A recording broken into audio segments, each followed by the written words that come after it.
Thanks for the time. Good seeing you. Good to see you once again. Oh, how excited are you for this May to have a full house?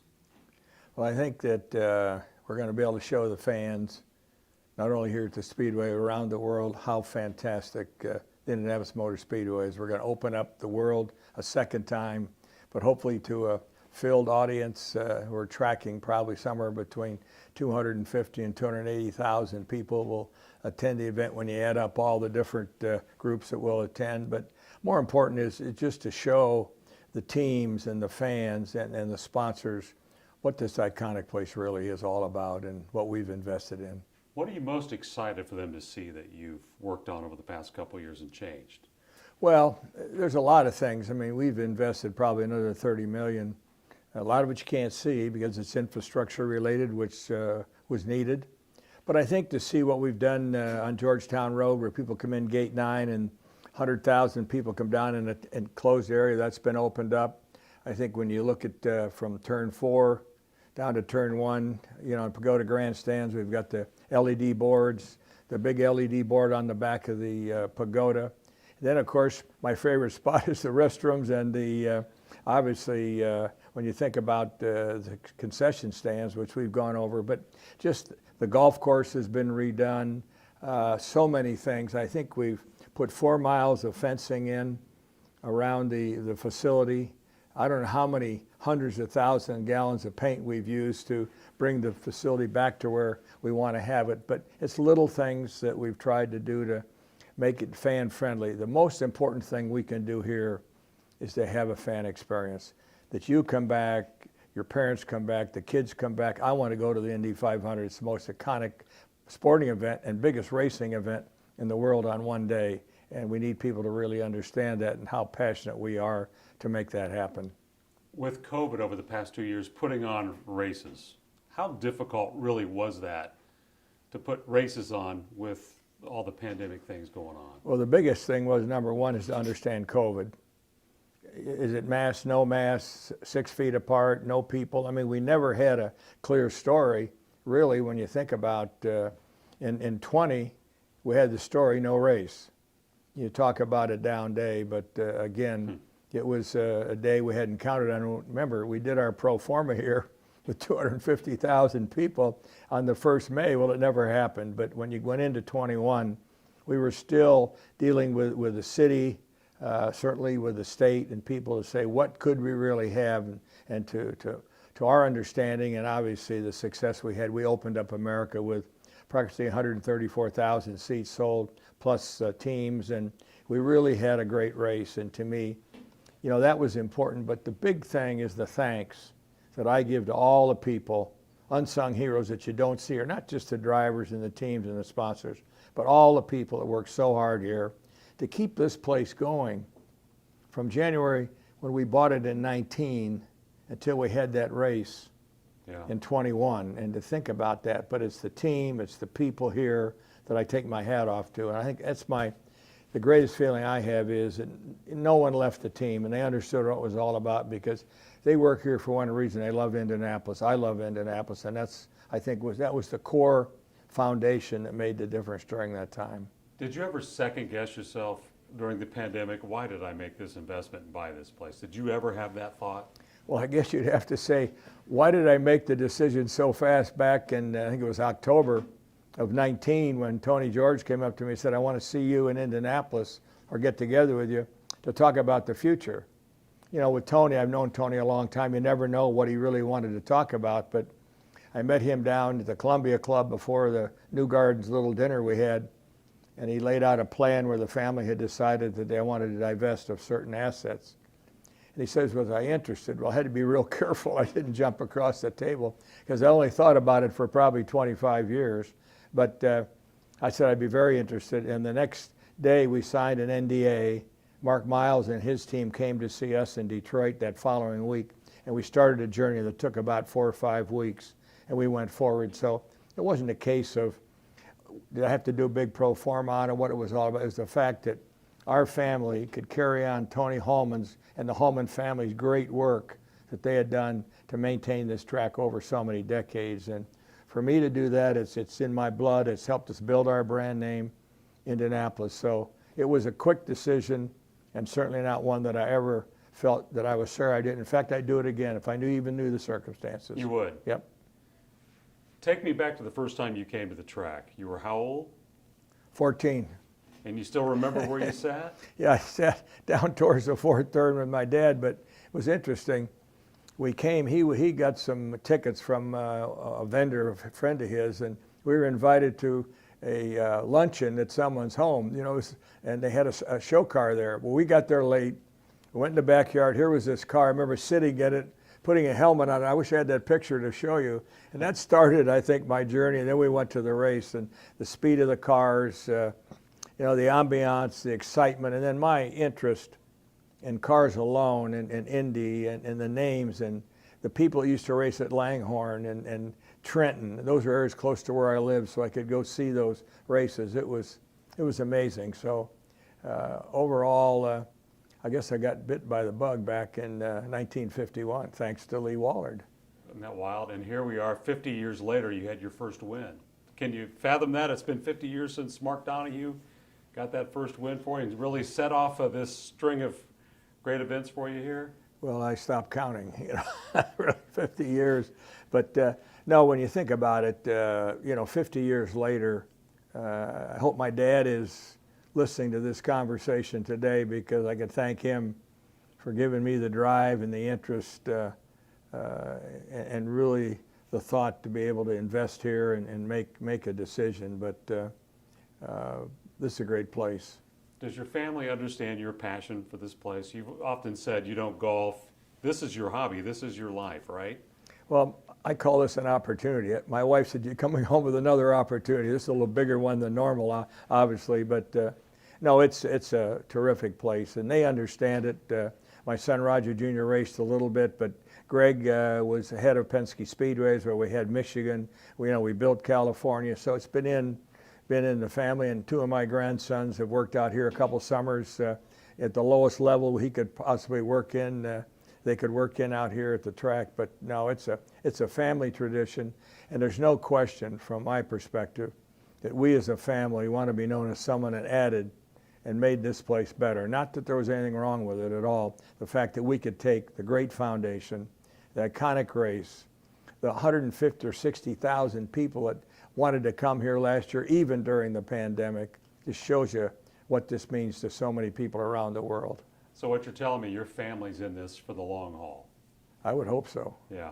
You're 85. You're not slowing down. Why not slow down?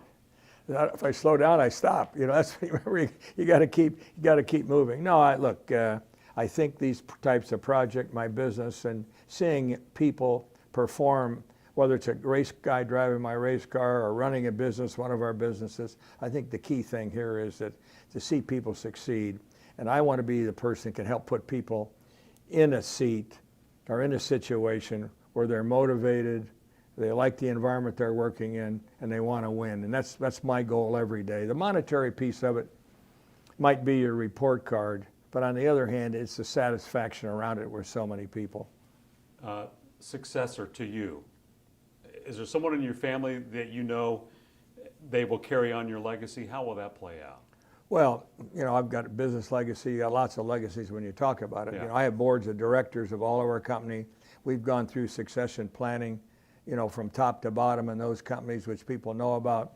I think from a Speedway perspective, you know, we've got a family that's all interested, and I think it would be up to them to decide, you know, who would be the one that would be maybe become chairman. I think that, you know, today we have a great operation with Mark Miles. I would hope they'd have someone like Mark or Mark for many years that wants to be the CEO running the business, and our roles would be as chairman and major shareholders in it to help guide it, help fund it as it went forward.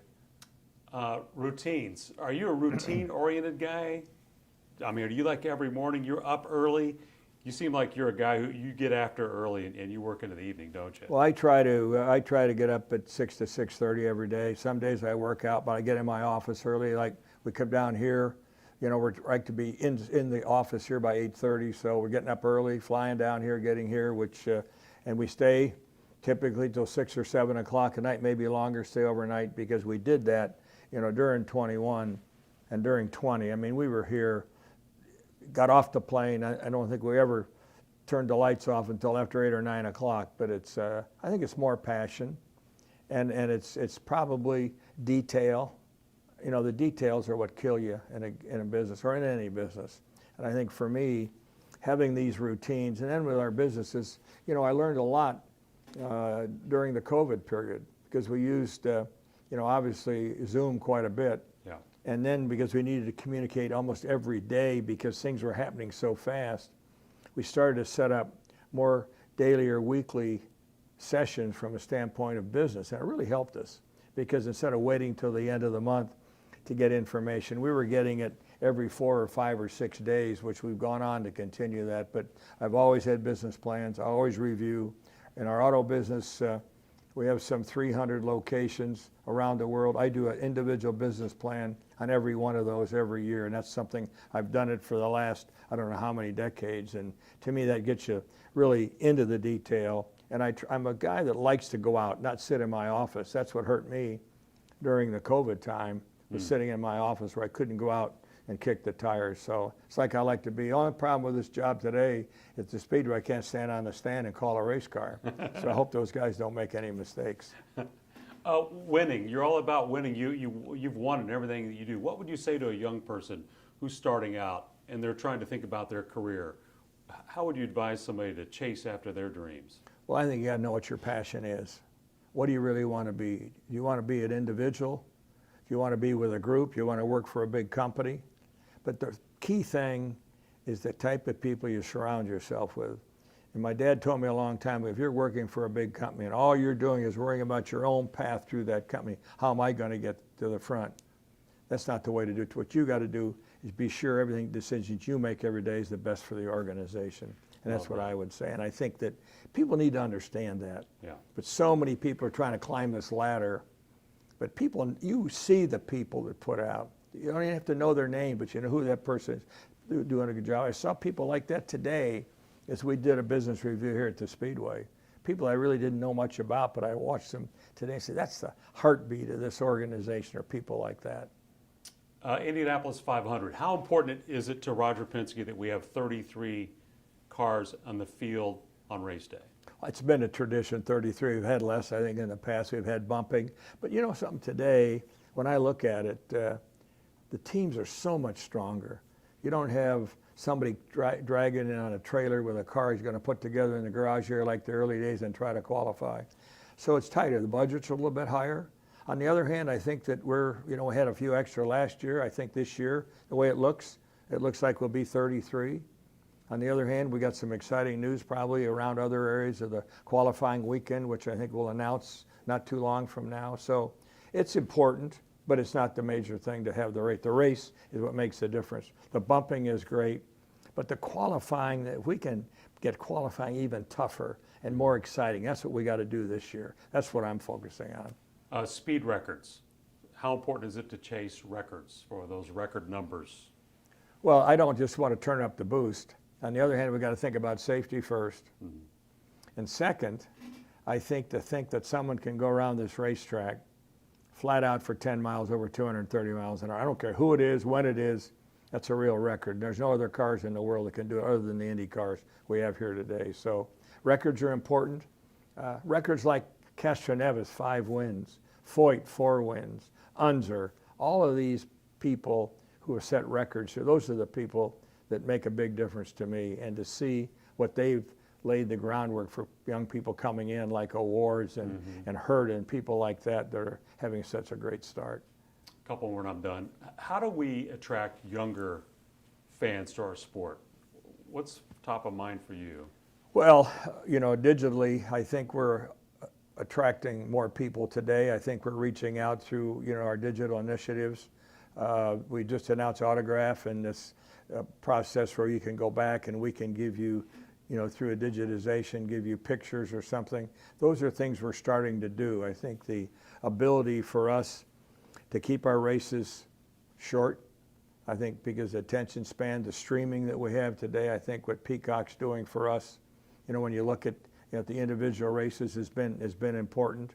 And to me, to get people out, I mean, we need to get groups out here. We need to get more two-seater rides, people like that. Let's let them feel about the tracks. It's not just about a big ad, people going fast and crashing. It's more about high tech. This is a high tech, high speed, high integrity sport. And to me, that's a big difference. And young people understand that. Legacy of Roger Penske, what do you want your legacy to be? You know, I don't have a list of things I'm trying to check the box at all. I mean, I hope that people understand I was a competitor, a good competitor. My legacy would be I have a great family, and my family members are successful and healthy would be probably more important than any personal legacy going forward. But on the other hand, I don't really have I want to leave a big stamp somewhere. My big stamp should be today when I'm working with people to try to make them better. That to me is a legacy, that I help people be better, I help them in their lives, which help their families and the things they had to live, you know, in their environment for many years. And to me, would be my story. Appreciate the time. Okay.